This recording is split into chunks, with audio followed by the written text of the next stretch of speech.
Hi, I'm Darren Woller of Darren Woller Horsemanship.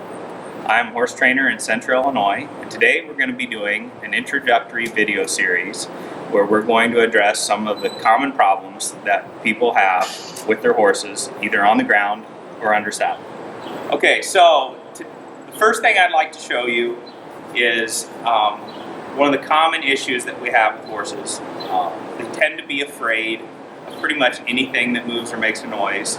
So in order to make that perfect horse, we need to be able to eliminate some fear of things that come up. And so to do that, we're going to do some form of a desensitizing exercise. Okay?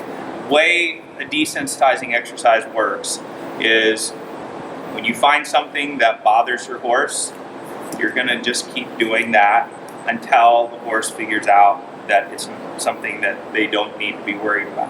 Okay, so this is Flash. He's a 3-year-old quarter horse. He's had a lot of work done with him, basic work. So he's going to be pretty familiar with this stuff, but I'm going to demonstrate how I got Flash to be good about things like this rope, the equipment that we're going to use. Okay, so when I desensitize a horse, first I'm really trying to just figure out what sort of things bother the horse, and then create a starting point where the horse can make a first attempt to accept whatever it is that the horse is bothered by. So in this case, I might swing my rope and smack the ground.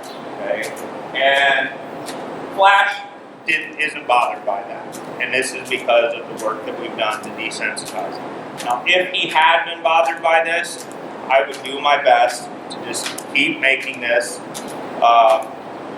movement until Flash did two things: until he stopped moving his feet and gave me a sign that he was relaxing.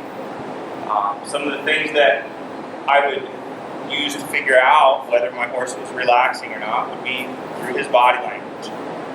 So I would look at the height of his head. If Flash had been bothered by this, his head would have went up. His eyes probably would have gotten bigger. He may have moved. And if he had done any of those things, I would just keep doing what I'm doing until he stopped moving, lowered his head a little bit, softened his eye. Another thing I might look for is licking and chewing, or cocking a hip. Okay? Cocking a hip is when he takes one of his hind legs and rests it on its toe. Okay? So I'm going to try to see if maybe Flash will be bothered by some of these things if I do them a little bigger or closer to him. Okay, so there, his head went up a little bit, so it did bother him. He still didn't feel like he needed to move, but I would just keep doing that until he gave me some sign that he was accepting that a little bit more.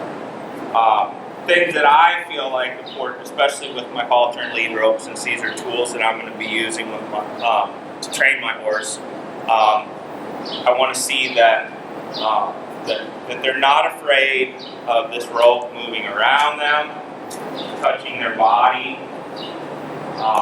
They should be okay with this on any part of their body. So wrapping around their legs, over their neck, clear up here by their head, around the front legs, and so right there he got had a little reaction to it, a little flinch. So he's identifying to me that there's a little problem there. I'll just keep doing it until he does a little bit better at ignoring that. Okay, so he's there. That time he didn't flinch as much, and so the way he knows that that was what I was looking for is I stopped doing it and I rewarded it. Since horses communicate, the main way they communicate is nonverbal language, and that's how really we're communicating to the horse. Timing is critical. So if I'm doing something that makes the horse feel uncomfortable, the way they know that holding still is the right thing is the moment that they relax, that's the moment I take that scary thing away. So timing, whatever they're doing at the moment that the pressure goes away, that's what they're going to believe is the right answer. So if Flash here had been moving because of something I was doing with the rope and got bothered by it, and then I took it away while he was bothered, he would learn that being bothered is a solution to the problem.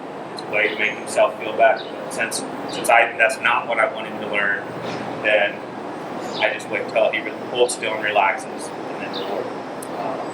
Last thing on that is you actually have two horses here, lefty and righty, that you've got to train. So we've got to do this on both sides. He may be able to accept this really well on his right side, but when I go around to his left side and do the same thing, it may bother him.